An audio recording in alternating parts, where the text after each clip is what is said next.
Salut mesdames et messieurs, je suis heureux de vous retrouver encore une fois dans ces instants de gloire avec votre serviteur Christian Mwamba. Nous continuons avec notre thème sur la foi. Mais cette fois-ci, nous allons parler de la foi d'Abraham. Nous sommes dans les livres de Hébreux, chapitre 11. Je vous prie de les lire avec moi.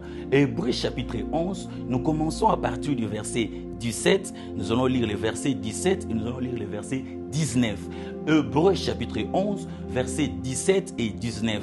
Nous lisons dans le nom de Jésus. C'est par la foi qu'Abraham offrit Isaac lorsqu'il fut mis à l'épreuve, et qu'il offrit son fils unique, lui qui avait reçu les promesses. Écoutez maintenant le verset 19, c'est que la Bible dit. Il pensait que Dieu est puissant, même pour ressusciter les morts. Aussi les recouvra-t-il par une sorte de résurrection. La foi d'Abraham. Aujourd'hui, nous appelons Abraham le père de la foi. Mais il est mieux que nous puissions étudier Abraham. C'est quoi? Qu'est-ce qui marque sa foi? Dans la Bible, lorsque nous sommes en train de lire, Abraham, c'était un vieux qui avait rencontré Dieu, mais il s'est passé 25 ans alors que Dieu lui avait donné la promesse de lui donner un fils du nom de Isaac. Alors le fils est venu 25 ans après avec une vieille dame du nom de Sarah. Le fils est venu, Isaac, le fils de la promesse. Mais écoutez, le Dieu qui lui avait donné Isaac va demander à Abraham de lui donner Isaac en sacrifice. C'est comme ça qu'Abraham va monter à la montagne avec son fils Isaac pour lui offrir à Dieu. Arrivé à la montagne, pendant qu'ils étaient même en train de monter, lui-même Isaac pose la question à son père. Il dit, je vois le feu, je vois le bois, mais je ne suis pas en train de voir le sacrifice.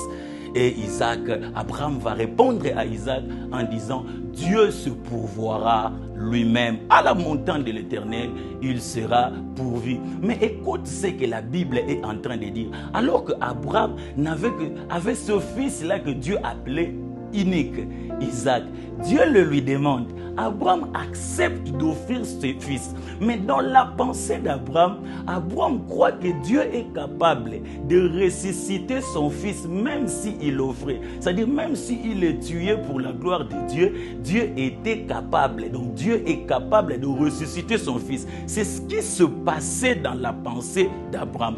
Et pourtant, lorsque vous étudiez la Bible, depuis Genèse chapitre 1 jusqu'à Genèse chapitre 12, vous ne verrez jamais un endroit où Dieu a ressuscité un mort. Mais Abraham est en train de croire que même si je n'ai pas encore vu Dieu ressusciter un mort, je crois que le Dieu dont je n'ai pas encore vu ressusciter les morts, mon Dieu, il est capable de ressusciter les morts qui peut être mon fils. C'est dans ce sens que Abraham accepte d'offrir son fils. Et cette foi-là a plu à Dieu. Comment cette personne n'a pas une référence de la résurrection, mais elle est en train de croire que je sois capable de ressusciter le mort. Dans ces cas, Dieu n'a plus voulu prendre son fils et directement Dieu a pourvu et il y a eu un animal qui est apparu et Abraham a eu à offrir cet animal à la place de son fils. C'est sa foi qui a fait naître cet animal. Qu'est-ce que nous pouvons comprendre dans ces choses? Lorsque Dieu vous demande de faire quelque chose, faites-le et faites-le bien.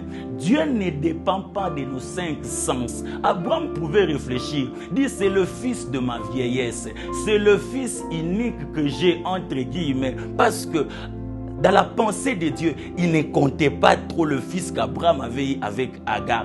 Abraham pouvait le dire, mais Abraham a accepté d'aller offrir le fils unique, le fils bien-aimé, le fils de la promesse, parce qu'il croyait que Dieu était capable de le ressusciter. Mesdames et messieurs, j'aimerais vous appeler à avoir la foi à Dieu.